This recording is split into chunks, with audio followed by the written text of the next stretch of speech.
Imagine holding a tiny piece of paper that once traveled through a colonial port more than a century ago. It may have crossed oceans aboard a steamship. It may have carried a letter between merchants, soldiers, government officials, or families separated by thousands of kilometers. It may have been printed in a colony that no longer exists under that name. And today, that same little piece of paper could be one of the most fascinating objects in philately. Welcome to the extraordinary world of rare colonial stamps. Colonial stamps are far more than miniature portraits of monarchs, coats of arms, and exotic landscapes. They can document political power, trade routes, wars, changing borders, currency systems, postal innovation, and eventually independence. Some were printed by major government printers. Others were produced locally under difficult conditions. Some survived in large numbers. Others may be known today from only a handful of examples. And sometimes the difference between an ordinary stamp and an extraordinary rarity can be one tiny detail: an overprint, a watermark, a printing error, a particular postmark, or even a single letter. So how do collectors determine which colonial stamps are truly rare? Why are some worth very little while apparently similar stamps can command enormous prices? And how can you distinguish an important historical rarity from something that merely looks old? Get to know rare colonial stamps. Today on Collectiblepedia, we're traveling through the fascinating history of colonial philately and discovering why some of the world's smallest historical objects can tell remarkably large stories.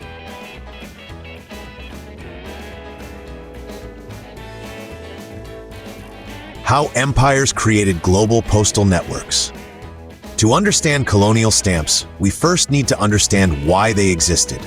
Before postage stamps became widespread, sending letters across large distances could be expensive, complicated, and inconsistent.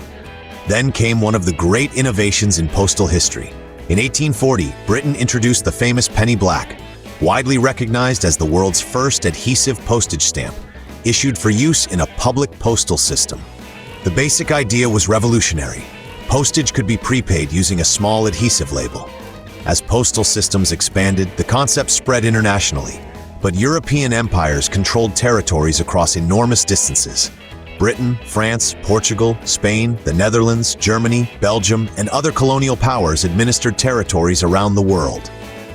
Those territories needed postal systems. Mail connected colonial administrations with capitals. Businesses communicated with trading partners. Military units sent correspondence. Missionaries, settlers, and local populations used expanding postal networks. Ships carried mail between continents.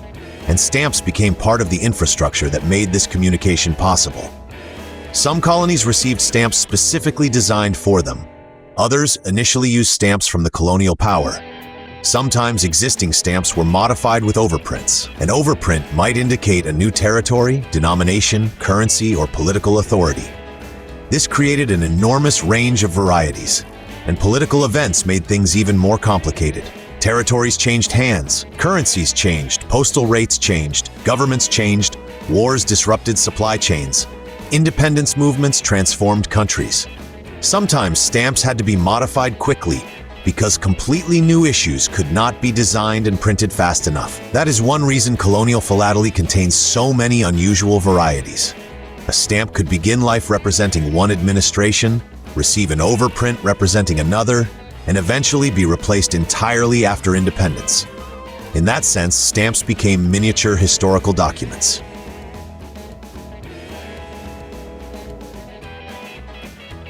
Rare colonial stamps do not exist in isolation. They sit at the intersection of philately, postal history, political history, economics, geography, and collecting. Consider what one surviving envelope can reveal. The stamp tells us which postal authority collected the postage. The denomination can reveal the postal rate. The cancellation tells us where and sometimes when it entered the postal network. Transit markings can reconstruct its journey. The destination tells us where communication was flowing. The envelope itself may identify a company, government department, or individual. Suddenly, you're not examining only a stamp. You're reconstructing a historical journey. This is why many advanced collectors study postal history, not simply individual stamps. And colonial postal history can be particularly complex. A letter might have traveled from a remote inland settlement to a colonial administrative center. then by rail to a port, aboard a ship to another continent, through another postal system, before finally reaching its recipient. Every marking can potentially tell part of that story. Colonial stamps also reflect economics. Some were denominated in pounds, shillings, and pence. Others used francs, centimes, rupees, annas, dollars, cents, or local currency systems.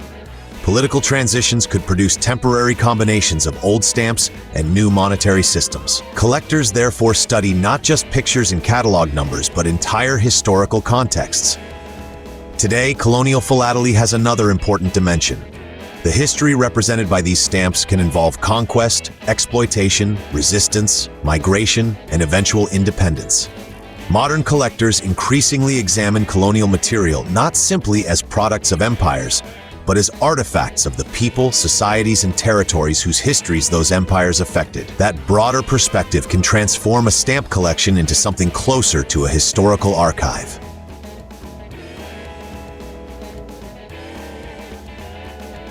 What actually makes a colonial stamp rare? At its core, a rare colonial stamp is a postal artifact associated with a colonial territory or administration whose scarcity, historical significance, variety, condition, or postal usage makes surviving examples especially desirable. But there is an important rule. Old does not automatically mean rare, and rare does not automatically mean valuable. Collectors typically examine several factors. 1. Issue and territory. First, identify exactly what the stamp is. Which territory issued it, when, under which administration, what denomination, which printing, what catalog variety? A stamp that appears ordinary at first glance may belong to a much scarcer printing. Overprints and surcharges. Overprints are among the most fascinating features of colonial philately. Imagine that a territory has thousands of existing stamps but suddenly needs a different denomination. Rather than wait for completely new stamps, authorities might print a new value directly onto existing stock. That is a surcharge. Other overprints could indicate a new territory or administrative authority, but small differences matter enormously. Collectors may examine typeface, spacing, ink, orientation, position, missing letters, inverted overprints, double overprints. And there is a major warning here. Because scarce overprints can be valuable, forged overprints have existed for generations. Expert authentication may therefore be essential. 3. Watermarks. Turn two apparently identical stamps over and they may be completely different varieties. Why? The paper. Many stamps were printed on watermarked paper. A watermark might contain a crown, letters, symbols, or repeating patterns. Different printings can use different watermark orientations or designs. Sometimes the rare variety is impossible to identify correctly without examining the watermark. 4. Perforations. Those tiny holes around a stamp matter. Perforation measurements can distinguish different printings. Two stamps with virtually identical designs may have different perforation gauges. One may be common, the other may be considerably scarcer. 5. Color and printing varieties. Early printing processes were not always perfectly consistent. Ink batches changed, printing plates wore down, paper varied, errors occurred. Collectors may encounter identifiable shades, printing flaws, and other differences. But color identification can be difficult because stamps can change over time through fading, chemicals, moisture, or improper storage. 6. Cancellations and postmarks. A cancellation can transform the significance of a stamp. Why? Because the stamp tells you what was issued. The cancellation may tell you where it was actually used. A common stamp carrying a scarce postmark from a tiny or short-lived post office may become highly desirable to specialists. But again, authentication matters because desirable cancellations can also be forged. 7. Condition. Condition can dramatically influence desirability and value. Collectors examine centering, perforations, creases, tinning, staining, fading, gum condition, repairs, cancellations. For genuinely rare stamps, collectors may accept imperfections because so few examples exist. But two examples of the same rarity can still have dramatically different market values depending on condition. The 5-stage collector process. A sensible examination generally follows 5 stages: identify, classify, authenticate, evaluate, document. Skipping one of those stages can lead to expensive mistakes.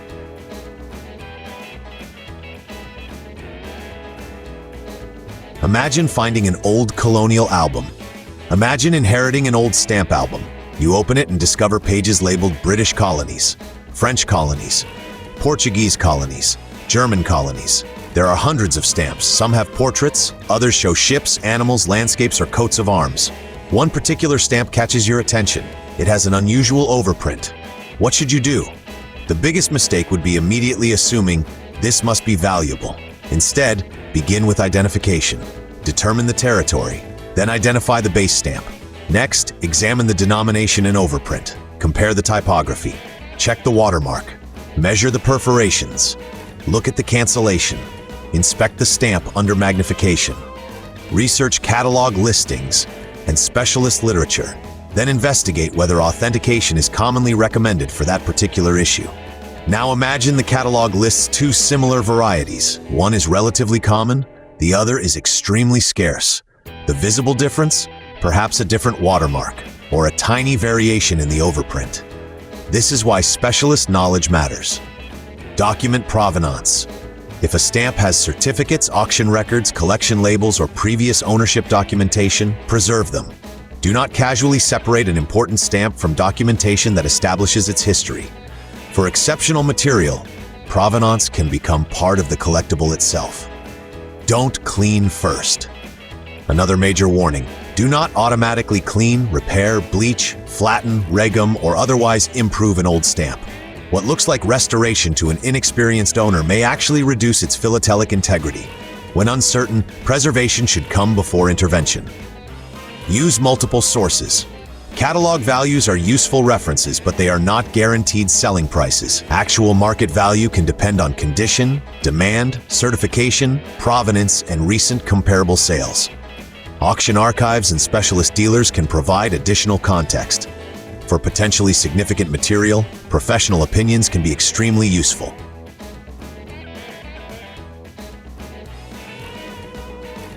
Five colonial stamp myths. Despite their fascinating history, colonial stamps are surrounded by misconceptions. Myth 1. If it's really old, it's valuable. False. Many old stamps survive in large numbers. Age alone does not create rarity. Scarcity, demand, condition, historical significance, and variety all matter. Myth 2. Unused stamps are always more valuable. Not necessarily. Some stamps may be much scarcer, genuinely used, and certain postal usages or cancellations can be highly desirable. Context matters. Myth 3.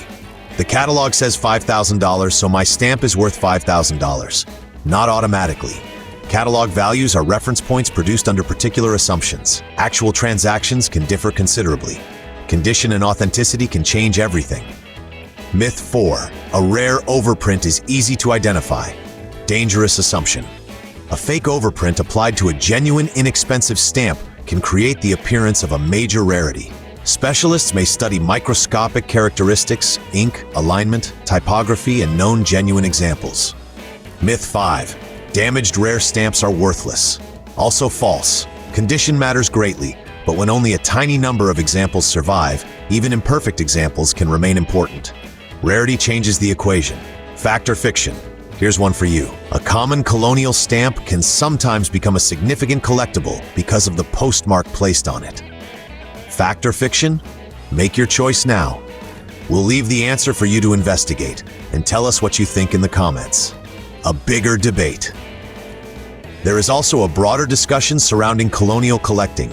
Should these stamps primarily be presented as artifacts of imperial postal systems, or should collectors place greater emphasis on the experiences and histories of the territories and populations represented? Increasingly, the most informative collections do both. A stamp can document an imperial administration while simultaneously providing evidence about local trade, migration, communication, resistance, and political change. Historical objects become more meaningful when we understand the complete context surrounding them.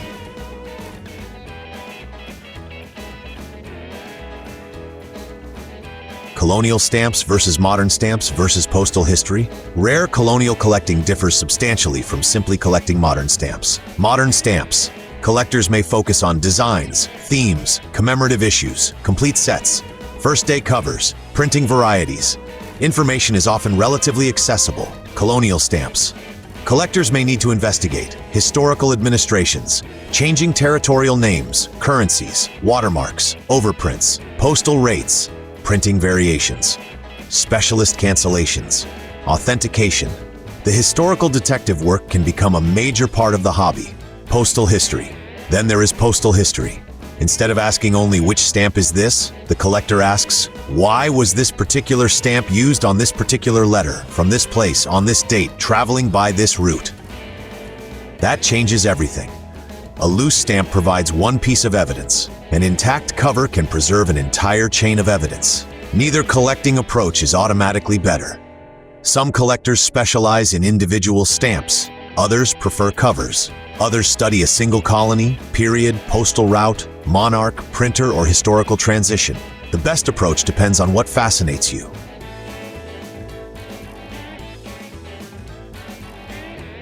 Technology is changing colonial philately.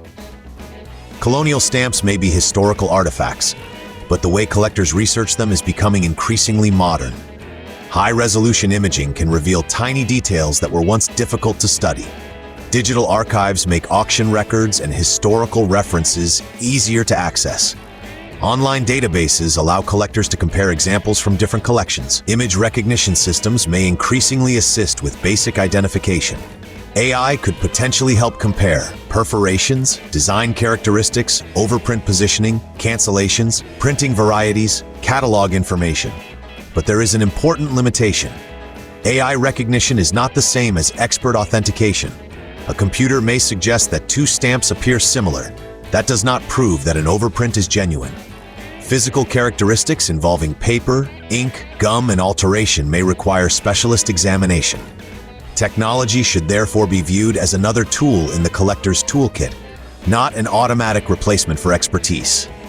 Digitization could also help preserve knowledge. Private collections eventually change ownership. Albums are broken apart. Auction lots disappear from public view. But high-quality digital records can preserve images, descriptions, and provenance. Imagine future philatelists being able to trace a rare stamp through decades of auctions and collections. That could make provenance research considerably more powerful. At the same time, sophisticated digital marketplaces create risks. A convincing photograph does not guarantee a genuine stamp. Collectors will still need the same qualities that serious philatelists have always needed: curiosity, patience, evidence, and healthy skepticism. Technology changes. The fundamental question remains: what exactly am I looking at, and what evidence supports that conclusion?